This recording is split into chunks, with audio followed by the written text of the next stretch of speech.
Hey y'all, so I'm back with another Real Housewives of Miami. Now, I'm gonna try my best not to speed through this shit, but I just did some other videos, so I ain't got that much time on my camera. So I'm gonna try to get through this as best as possible, okay? So where we at?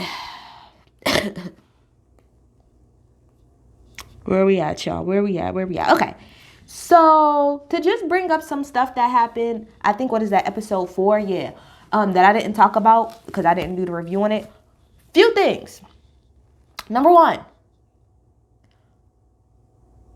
Gertie does a lot. And I can understand how her personality can be a lot for people because hell, it's a lot for me and it's coming through the TV. But I do think that she was messy as fuck for bringing up that foot massage that Adriana got from, damn it, what is sis's name?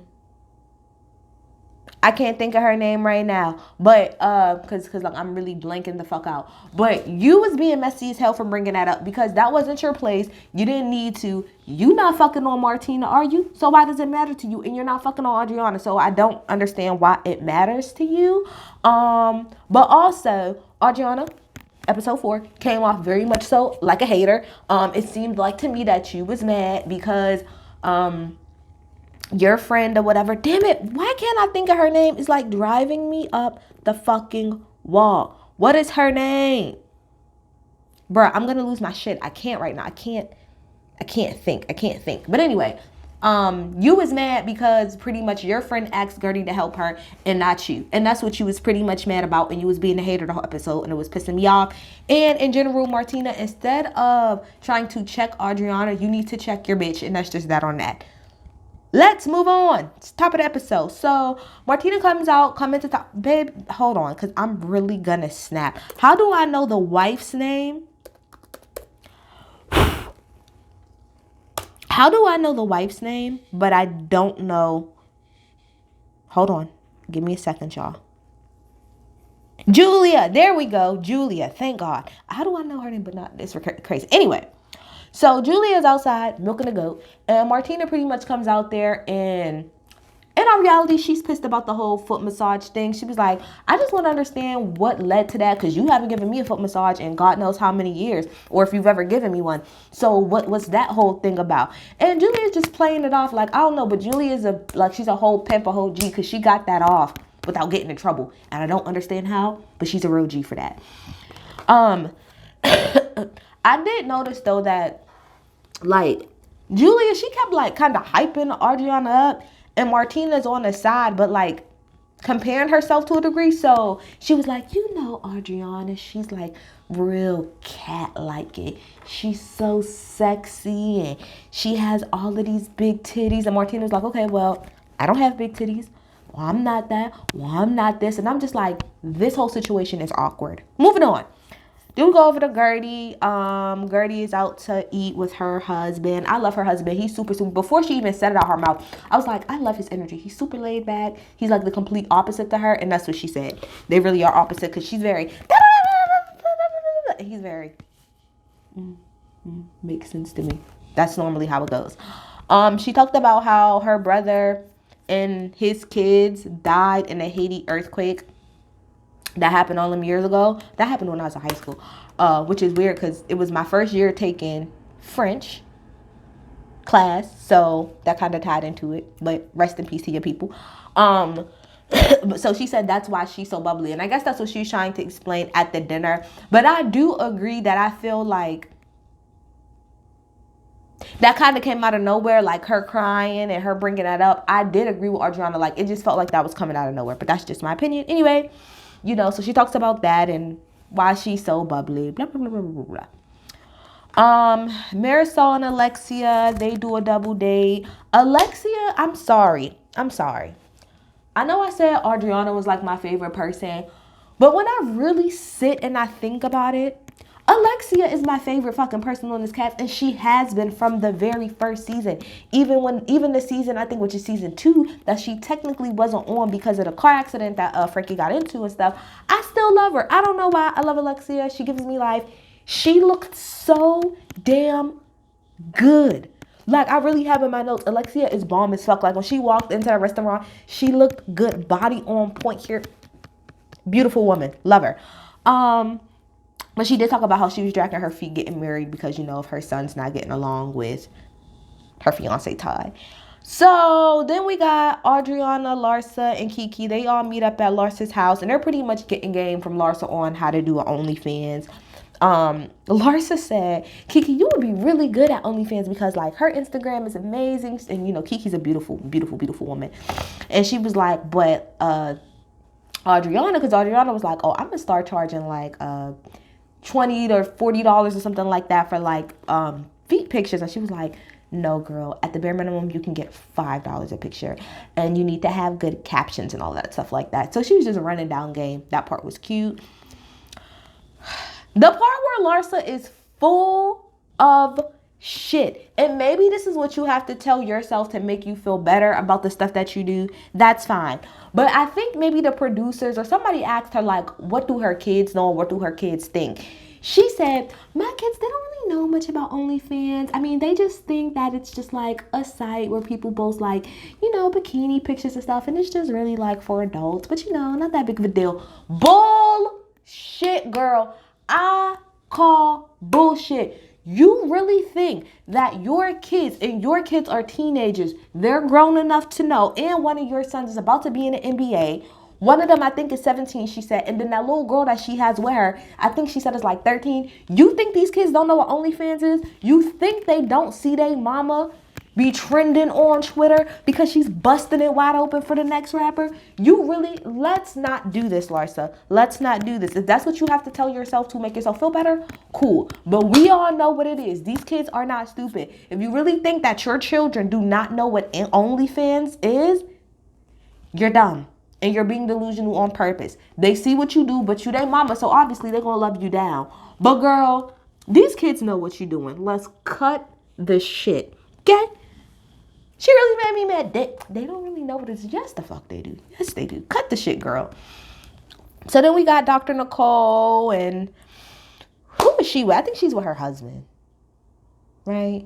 No, she's talking to her mom, and she's talking about her mom and talking to her mom about her issues with her father. And he got out. He was in jail. I think he went to jail, she said, when she was like 15 or something like that. And he got out in 2005. But all he does is go around pretty much and dates young girls and gets intoxicated and just be fucking all left and right pretty much. And she said her mom pretty much is still cool with her dad and takes care of him. And her mom is trying to push her pretty much to talk to him. She said she don't know. She'll figure it out. Then we got Adriana and Jacob. Jacob is fine as hell. It took me a minute to see it, but he's fine. He gives me a young Lenny Kravitz, and Lenny Kravitz now, like 2022 is fine as hell. So Jacob is a younger Lenny Kravitz. He fine. He really is. And it took me a minute to get it, but I got it. He's fine. So Julia ends up coming too. They went to go look at like some vintage cars or something like that. Adriana talks about her relationship with Julia and says, I can't explain it. You know, she's been saying this through this whole season. You know, we just got this certain connection. And low key, she said pretty much that Julia pretty much makes her wants cooch. That, long short of it, okay? Then they talk about the whole thing that happened at dinner with Gertie, and Adriana said she felt like Gertie was over talking her, which she was at a certain point. She was, and they bring up the whole Martina thing. Keep moving on.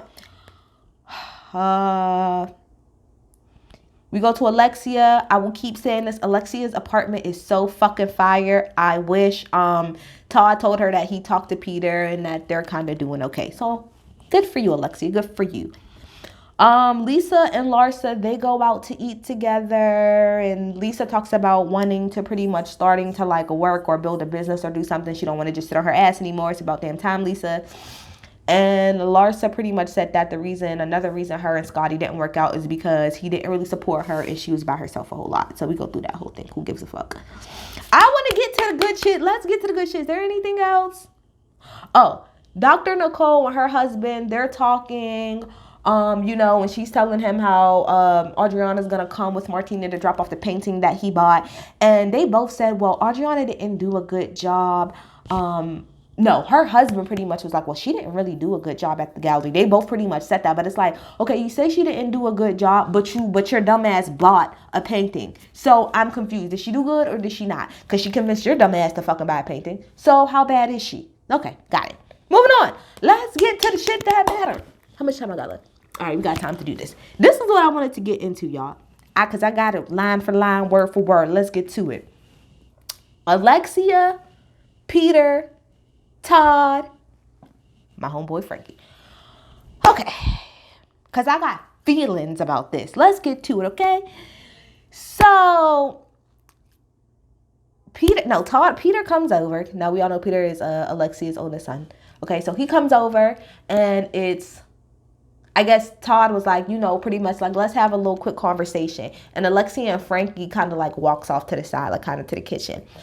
Now, let's go through this. So Todd pretty much says to Peter that you're trying to get Frankie to do things that he can't do. Like, you want him to do this, that, and the third, but you're not realizing that he can't.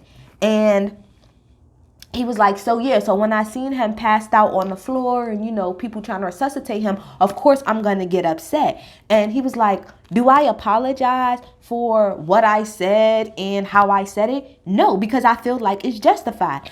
And then he said, I got upset because Frankie pretty much was blacked out and somebody needs to speak up. Okay. Let's stop right there. Okay, and then Alexia comes in like with Frankie because they was kind of going back and forth and she's crying and hugging Peter, telling him it's okay. Okay, this is how I feel about before we go any further. You say you don't apologize for what you said and how you said it because you feel like it was justified because nobody's speaking up for Frankie.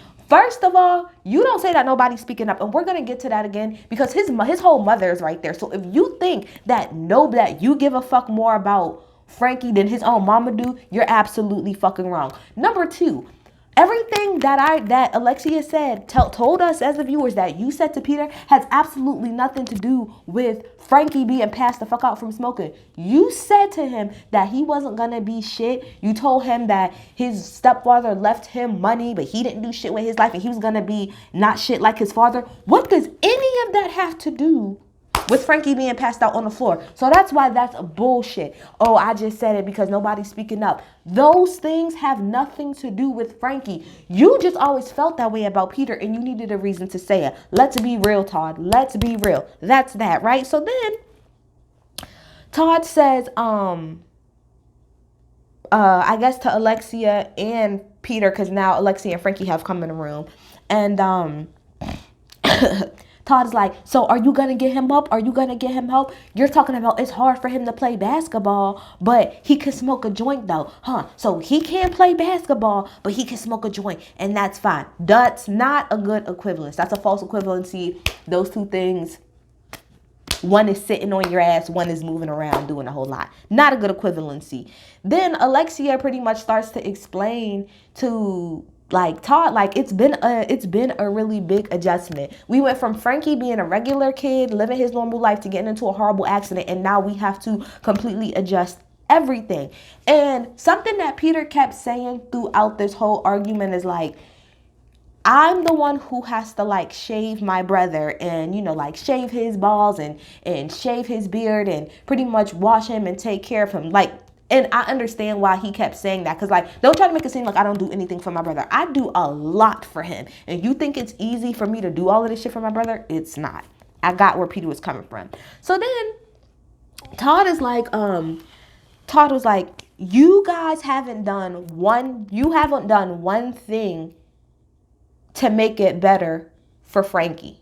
That's what he said. He said to both of them, Alexia and Peter, he said, y'all haven't done one thing to make it better for Frankie. And that right there, for me personally, is where me and him, whatever, we got to put a pause on whatever marriage we're doing. We have to put a pause on it, because what you're not going to do is disrespect me as a mother. Don't you dare sit in my face when we, as the viewers, have even seen everything. We haven't seen everything, but we've seen the way that Alexia takes care of Frankie. So for you to sit in her face, that is a smack and a spit in her face to say that she hasn't done one thing to help Frankie. Kiss my black ass Todd. And that's even disrespectful for you to say to Peter, because you don't know what the fuck he did before you got here. I'm sorry, I'm trying not to curse too much, y'all. But you don't know what it is that he did before you got here. Obviously, you're going off of what you see now. But I think that's extremely disrespectful to say that they haven't done one thing. So then Todd was like, as an outsider, I see him vomiting and coming home and being high. And so you tell me, what is it that you do to help him? So Alexia, as she should, got up and was like, and what do you do to help him? What do you do to help him? And Todd goes, he's not my son. He's not my son. And so Lexi is like, but if you care, then step up. And Todd was like, I tried to step up, but then when I do, I get cursed out. No, that's not how that goes. First of all, because I got so many first of alls. Okay, for you to say, I get what you're saying. You're saying as an outsider, you see a lot of things that's not right. And I think that that's extremely valid. And you can have, you know, good insights, but it's disrespectful for you to say that y'all don't do anything to help him. But then at the same time, this is the thing, you can't in one breath say, oh, I give a fuck about Frankie and I'm trying to make sure that he's doing right and y'all don't do nothing for him, but then in the same breath turn around and say, well, what, I'm not supposed to do anything because he's not my son. You got to pick a side of the fucking fence to stand on, Todd. Either you give a fuck about him or you don't. But pulling that card of, oh, he's not my son. So then why are you even opening up your mouth? If you really feel like it's not my responsibility, he's not my son, then why the fuck are you opening your mouth? You might as well shut up. And then he says, well, when I try to step up, then y'all try to all shut me down. It's not the fact that you're stepping up and that you care for Frankie. It's the way that you're going about it. You're being disrespectful to Peter and to Alexia. Put it like this, you're coming into a situation, right? So yes, you have good insight from the outside, but you got to remember you're still an outsider. So you need to be a little bit careful on what you say, how you say it, because you don't know everything, okay? 16, I ain't got that much time. So then, Todd tells Alexia, like, you're an enabler. Frankie pretty much doesn't do anything. And then Peter jumps in and was like, you need to shut the fuck up because my mom didn't even have a life before you. And then Todd says Peter drugged Frankie multiple times. Out of pocket. Todd's like, what the fuck? You're out of pocket across the board, my guy. You don't say shit like that. And I would have punched that nigga right in his face, okay? And then Todd is like, he's disabled and y'all don't realize that. And then Peter obviously gets triggered and is like, don't say that. And then Todd says, Alexia, this is all your fault because you allowed Peter to do this to Frankie. I said, this nigga is out of pocket. This nigga is out of pocket, Alexia. Get him the fuck out your house. You're out of pocket, bruh. You're out of pocket with all of this shit. And then says to Peter, you want to know what? I said you're a loser. You are. I said you're going to end up in jail. You will. Y'all both need professional help. And then Lexi is like, you have to look at the whole picture, Todd. You're only coming in pretty much like at the tail end of stuff. You don't really know everything. And then Todd is like, well, you guys just need somebody to help y'all. And you're not getting the help. And then Alexia says she knows that she's wrong in some of the things that she do. And then Todd said he's sorry if he doesn't say the things the right way. And then they all hugged it out, which is wild to me. I mean, I'm glad that y'all like got it together because y'all are family. But Todd, you was way out of pocket so many times in that damn conversation. You would have been thrown out my house 15 times over. You do not say that I didn't do shit for my son. You do not say that I allowed my son to drug my other son. Alexia, you better than me because I would have threw all of that nigga shit. As beautiful as your penthouses, I would have threw all his shit over the balcony. You got me fucked up. Don't come for a mama and how they take care of their kid. Especially when you coming in at the tail end of it. You wasn't there the whole time. You wasn't shooting with them in the gym. The